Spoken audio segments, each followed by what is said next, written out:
Day 3 of learning each other's languages until we're fluent. And today we are doing some fruits. Let's start with omena, Omena, manzanas, manzanas, banaani, banani, saging, saging, mango, mango, manga, manga, appelsiini, appelsini.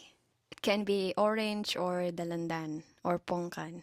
Just say orange. orange, dalandang, pongkan. Okay. Next is viinirypäleet. That's a long one.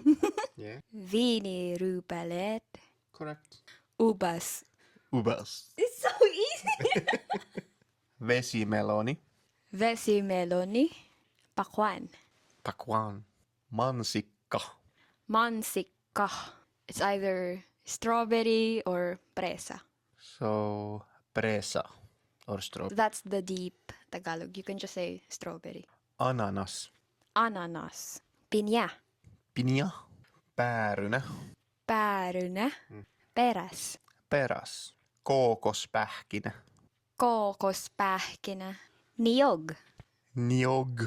So that's it for the day and see you tomorrow for day 4. See you tomorrow for day 4. Viinirypäleet. Viiniryypäleet. Viiniryypäleet. Viiniryypäleet.